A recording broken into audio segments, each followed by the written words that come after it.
안녕하세요 여러분, 캐스퍼입니다. 저는 앞으로 이렇게 여러분들이랑 앉아서 그냥 이야기하는 컨텐츠를 해보려고 합니다. 좀 더 팬분들이랑 저를 모르시는 분들에게 저를 알릴 수 있는 컨텐츠가 무엇이 있을까 생각을 하다가 여러분들이 제가 솔직하게 제 이야기를 담고 표현해낼 때 되게 좋아해 주시는 것 같아서, 그리고 저도 항상 더 그러지 못하는 것에 대한 아쉬움이 있거든요. 그래서 칠링하는 느낌의 컨텐츠를 만들어보자 라고 생각을 했어요. 첫 번째 주제는 제가 고민해본 팩tor들은 이런 것들이에요. 일단 넘버 1, 행복입니다. 나는 행복했나? 라는 것을 생각을 해보기 시작했어요. 그걸 생각을 해봤을 때 잘 모르겠습니다. 행복한 순간이라기보단 감사했던 순간들이 진짜 많았어요. 초등학교 때 세린이, 중학교 때 세린이, 고등학교 때 세린이는 상상도 못했거든요. 이런 삶을 내가 좋아하는 것을 하면서 팬분들한테 사랑을 받고 그걸로 돈을 벌고 그걸로 누군가가 나를 알아봐주고, 말도 안 되는 거예요. 어떻게 이런 일이 나한테 일어나지? 그런 삶이 감사는 하지만 내가 좋아하는 것을 하고 있는데도 왜 이 질문에 확고하게 네, 행복합니다라고 하지 못하지? 라는 생각이 자꾸 드는 거예요. 저는 뭔가를 만들어낼 때, 그게 컨텐츠든 음악이든 뭐 저의 생각들을 이렇게 표현해낼 때 가장 행복할 것 같은데, 한동안 저의 표현의 자유나 음악의 자유가 굉장히 막힌 느낌을 많이 받았어요. 근데 이제 그러다 보니까 행복함이 덜해지는 거죠. 그래서 뭔가 직업적 행복도를 따지고 봤을 때는 첫 번째 카테고리 행복에서는 I don't know 입니다. 행복한 순간들은 있었을 거 아니에요. 안 그랬으면 안 하고 있겠죠. 근데 쉽사리 네, 저는 제 직업으로 인해서 행복해요 라고 말을 하지 못하는 거는 분명히 이유가 있는 것 같기 때문에 I don't know로 넘어가겠습니다. 그런 다음에 두 번째, 수익! 결론부터 말씀드리자면 래퍼가 되겠냐라고 하면 또 잘 모르겠어요. 왜냐면 저는 제 수익에 어느 정도는 지금 만족을 하고 살아요. 많이 못 벌 때도 있지만 이게 fluctuate 하는 거는 당연히 모든 연예인들이 그렇다고 늘 얘기를 하잖아요. 그래도 not bad 한 그런 상황이기는 한데, 이게 제가 랩을 해서 내가 래퍼여서 버는 수익인지는 잘 모르겠다는 거죠. 뭐 저작권도 있고 음원 수익도 있고 공연 수익도 있었지만 그 수익들을 사실 인지도 대비로 봤을 때 광고 수익이나 홍보성 수익, 뭐 유튜브 수익이 훨씬 크다고 말씀드릴 수 있어요. 그러면 돈만 보고 직업을 선택을 한다면 저는 유튜브에 몰빵을 하는 게 맞아요. 음악이고 뭐고 다 치워버리고 진짜 일주일에 영상 한 3개씩 올리고 수익의 만족도를 놓고 봤을 때 내 직업, 나의 상황 충분히 뭐 부모님한테 손 벌리지 않고 행복하게 살아가고 있지만, 이게 내가 래퍼여서 첫 직업의 스타트를 음악인으로서 시작을 해서인지 어렸을 때부터 틈틈이 해온 이 유튜브라는 플랫폼이 있어서 래퍼의 인지도 플러스 나의 유튜브를 연관시켜서 수익화할 수 있는 구조가 형성이 돼 있어서인지를 모르겠어서 이것도 애매합니다. 근데 그거는 장담하고 말씀드릴 수 있는 게 음악을 하면서 버는 수익에 대한 만족도가 훨씬 높아요. 특히 저작권료 같은 걸 받을 때는 너무 기분이 좋고 특별합니다. 좀 신기한 것 같아요. 나의 30분의 음악, 내가 뭔가를 공연을 하고 보여주고 아니면 나의 음악을 순전히 듣는 것만으로 나한테 대가로 돌아온다는 것 자체가 황홀한 기분이 들어서, 제가 음악적으로 앞으로 더 많은 활동을 하고 음악적인 수익이 저의 다수가 된다면 이 부분에서는 확실하게 네, 만족한다고 얘기를 할 수가 있어지겠죠. 자, 그 다음에 이제 3번.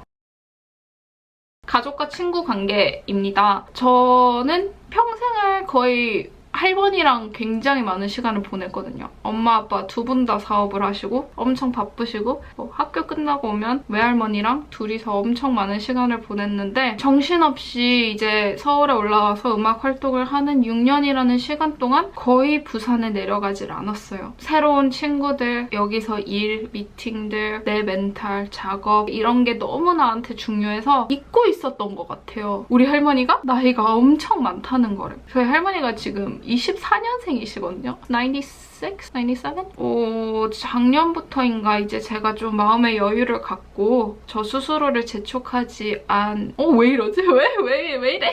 미쳤나봐. 마음의 여유를 갖기 시작한 후로부터 모든 걸 내려놨었는데 그 시기에 집에 자주 가보니까 할머니가 엄청 나이가 드셔 있는 거예요. 늙어 계신다고. I don't know. 연세가 그러니까 확실히 시간이 지났다는 느낌을 갑자기 확 받았어요. 저희 할머니가 좀 뚱뚱하신 편이셨는데 살이 엄청 빠져 계시고 예전에는 소리 지르면서 나랑 싸우고 같이 장 보러 다니고 장난치고 그랬었는데 이제는 그렇게 소리도 안 지르시고 그럴 수 없는 그런 기력이 없다고 느껴진다든지 이런 것들이 현실적으로 다가오니까 내가 뭐 그렇게 대단한 걸 한다고 뭐 이러는 것도 짜잘실이 없는데 이 시간 동안 왜 더 집에 가보지 못했지? 나중에 진짜 얼마나 후회하려고 지금이라도 정신 차리자 하고 가족들을 엄청 챙기기 시작했습니다. 좀 저한테는 의미가 깊어서 할머니 이야기를 한 거지만 엄마, 아빠 포함이에요. 모든 가족들, 가족, 친구 관계에 있어서는 저는 이 직업을 선택하지 않을 것 같아요. 마치 나한테 일어나는 일이 엄청 대단한 일인 것 마냥 착각을 하기가 되게 쉬운 직업이고 저는 감정적으로 굉장히 잘 휘둘리고 그거를 그 순간에는 이성적이라고 저 스스로 정의를 내려버리기 때문에 그런 사람한테는 이 직업은 주위 사람들을 챙기는 데 있어서는 맞지 않는 것 같습니다. 자, 이제 네 번째.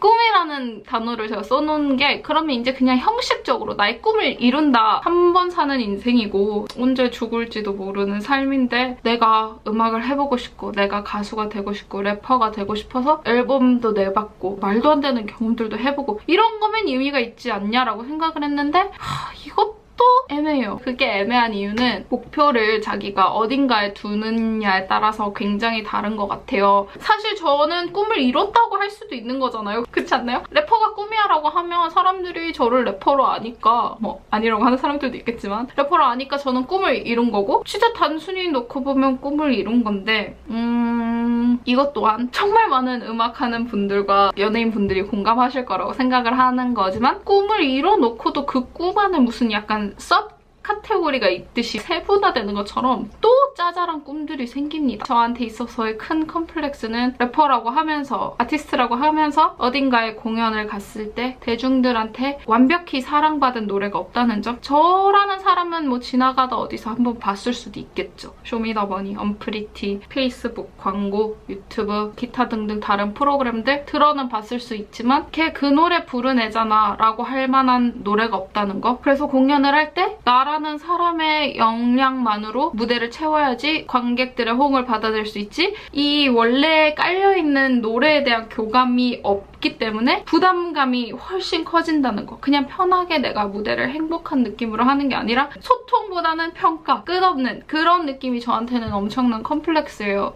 그러면 이제 꿈을 음원 차트 1위라고 해놓으면 그건 저는 이루지 못한 거잖아요. 음원 차트 1위가 아니어도 팬분들이 따라 불러줄 수 있는 저만의 히트곡이라고 해도 이루지 못한 거예요. 그래서 꿈을 이뤄놓고도 꿈을 이루지 못한 이 찝찝한 기분이 있기 때문에 잘 모르겠어요. 제가 항상 습관처럼 가족들한테도 얘기를 하고 친구들한테도 하는 말이 저는 나중에 만약에 제가 어른이 돼서 엄마가 된다. 내 자녀가 생긴다라고 하면 자녀한테 나는 내가 하고 싶었던 꿈이 래퍼여서 그거를 하려고 이런 시도들을 다 해봤고 이런 것들은 성공을 해봤어 라고 얘기든 할 수 있는 사람이었으면 좋겠다. 하고 싶었는데 내가 현실 때문에 아쉬워서 포기했다라는 것보다는 그게 나을 것 같아서 적어도 내 마음이 가는 대로 행동하자라는 생각은 늘 갖고는 살지만 이게 꿈을 이룬 건지에 대한 확신도 없는 거예요. 우울해지네요. 넘어갑시다.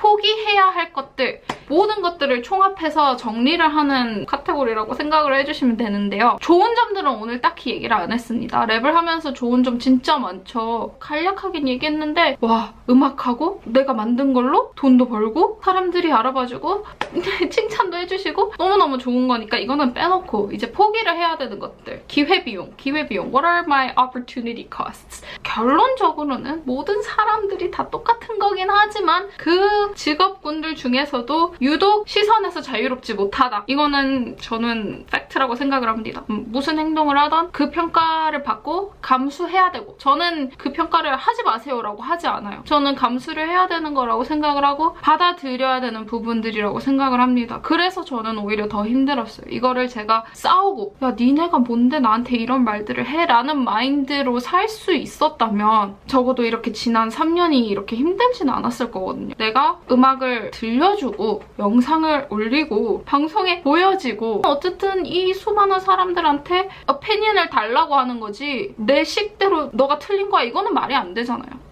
제가 방송에서 되게 많은 지적을 받았던 게 캐스퍼는 굉장히 자기 뭐 고집이 세고 심사평도 안 들으려고 하고 자기 부족한 점을 인정하지 않으려고 한다 라고 많은 피드백을 예전에 언프리티 할 때 받았어요. 근데 거기서 제가 좀 시정하고 싶은 부분은 그거예요. 저는 그 평가들을 안 받아들이는 게 아니라 제 생각들을 이야기하고 그거에 대한 악플들도 당연히 따라오는 평가라고 생각을 했던 건데, 물론 그때는 지금보다 훨씬 어리기도 했고 시선들에 있어서 자유롭지 못하다는 게 포기해야 될 삶의 일부분이라고 생각을 하고요. 또 포기해야 될 거, 말하기 좀 어려운 주제인 것 같은데, 사람을 처음 만났을 때 온전히 믿는 자유도 박탈당하는 것 같습니다. 그게 무슨 의미냐 하면, 만약에 이 직업을 선택하지 않았다면 누군가를 처음 만났을 때 이 사람이 나에 대해서 지금 이런 생각을 할 거야. 이 친구는 이 사람한테 이런 말을 들어서 나에 대해서 이런 생각을 하지 않을까? 아니면 이런 모습만 보고 아니면 이런 음악들만 보고 나를 이런 사람으로 생각하겠지? 라는 혼자만의 피해의식과 망상에서 자유롭지 못하게 되는 것 같아요. 포기해야 될 것들, 아까 briefly 3번에서 얘기를 했지만 가족과 친구들과의 시간, 간략히 얘기를 했으니까 넘어가면, 친구들과의 시간도 저는 정말 많이 포기를 했던 것 같아요. 학교 친구들이랑 학원 친구들과의 교류를 한동안 많이 못했어요. 소속사에 있을 때는 스케줄상 만나지 못한 것, 모르시는 분들을 위해서 외국인 학교를 다니고 이제 유학 생활을 했기 때문에 친구들이 대부분 다 미국에 가 있고 학기 중에서는 대학교를 다니니까 한국에 없습니다. 그러면 이제 방학에 돌아오는 그 2달, 한 달 말고는 저의 10년지기 친구들은 볼 수가 없는 거예요. 시차 때문에 연락도 잘 못해요. 근데 그 시기에 뭐 앨범을 낼 때다, 뭐 방송을 할 때다 이러면 이 친구들과의 원래 있었던 그런 여름에 다 같이 여행 가고 뭐 이런 추억들은 다 뺏겨버리는 거죠. 야, 별것도 아닌 걸로 투덜거리고 있어 라고 생각하실 수도 있는데 저한테는 굉장히 별거거든요. 그 여름 동안에 그 친구들과 쌓았던 추억들 덕분에 버텨왔던 순간들도 있고, 그 추억들 때문에 지금 우정이 지속된다고 저는 생각을 해요. 또 포기해야 될 것은 정상적인 생활 루틴. 이게 마지막일 것 같아요. 정상적인 생활 루틴. 이거는 촬영이나 녹음이나 작업이나 이런 것들 때문에 우원재님의 그 유명한 노래 있잖아요. 시차. 그게 그냥 하는 말이 아니라 정말 맞는 말인 게 다른 시차를 살고 있다라는 느낌을 받을 때가 많습니다. 나한테는 지금 하루가 시작되고 있는데 다른 분들한테는 끝나갈 시간일 때도 있고, 나는 너무 바쁘게 일을 하고 정신을 차려야 되는데 남들은 잘 시간이야. 이런 순간에서 바이오리듬이나 생체 리듬이 무너질 때 약간의 현타를 좀 느끼죠. 처음에는 아무 상관이 없었어요. 오히려 원래도 야행성이고 잠을 많이 안 자기 때문에 괜찮은데? 할만한데? 생각했던 것 같은데 이게 점점 시간이 가면 갈수록 피지컬한 건강보다는 정신 건강에 되게 안 좋은 것 같아요. 피폐해지고. 그래서 요즘에는 되게 일찍 자고 일찍 일어나는 생활을 한 3개월째 유지를 해보고 있는데 진짜 좋은 것 같습니다. 그런 게 있어요. 근데 대낮에 완전 해 쨍쨍할 때는 가사가 안 써져요, 잘. 암막 커튼을 사보는 걸로. 이런 것들을 다 이야기를 줄줄줄줄 했으면 결론이 있어야겠죠? 저의 결론은, 만약에 다시 태어나서 인생을 리셋할 버튼 기회가 주어진다면 뭐 앨범이라도 한 장, 아니면 차라리 진짜 그냥 유튜브에서 음악 컨텐츠를 올리는 식으로 해본다든지 했겠지만, 정말 이른 나이에 졸업하자마자 서울을 올라와서 저도 너무 뭔가 서툰 상태로 이렇게 하지는 않았을 것 같아요. 진짜 저의 솔직한 마음이에요. 너무 기분이 좋아요, 지금. 와, 6년이라는 시간 동안 진짜 많은 인터뷰랑 진짜 많은 유튜브 영상들, 저기 옆에 지금 올라와 있어서 영상들이랑 뭐 가사도 쓰고 다 해봤지만 이만큼 다 털어놓듯이 얘기를 해본 건 처음인 것 같아요. 그래서 지금 진짜 후련합니다. 근데 이 결론으로 있어서 나는 지금 그렇게 뭐 100% 행복하지도 않고 음악으로 보다는 다른 걸로 돈 더 벌고 가족들한테도 소홀했었고 이렇게 나의 직업이 별로다 이러는 거는 절대 아니에요. 다시 얘기하지만 전 진짜 감사하고 앨범을 낼 수 있는 이런 환경에 있다는 것 자체가 최고이기 때문에 그거는 오해를 안 하셨으면 좋겠는데 그냥 푸념 정도라고 생각을 해주세요. 한 2달 있으면 뭔가를 발매를 안 한 지 1년이 돼요. 그런 데는 굉장히 여러 가지 이유가 있었지만 제가 말했던 생각들이 저의 일상을 엄청 잡아먹고 사로잡았습니다. 근데 이제 그만할 거예요. 그리고 댓글 다시는 분들에게 답을 해드리자면 제가 뭔가의 만족을 느끼기 전까지는 음악적으로 뭔가의 만족을 느끼기 전까지는 50살이 될 때까지 포기 안 할 겁니다. 그만둔 거 아니고 열심히 할 거니까 재밌게 컨텐츠도 음악도 기다려주세요. 다음 주제는 또 좀 특별한 주제이긴 한데 기대해주셨으면 좋겠고요. 이거에 대해서 이야기를 해봤으면 좋겠다라는 주제가 있으면 꼭 댓글에 남겨주시면 제가 썰을 풀어보도록 하겠습니다. 그러면 다음에 만나요.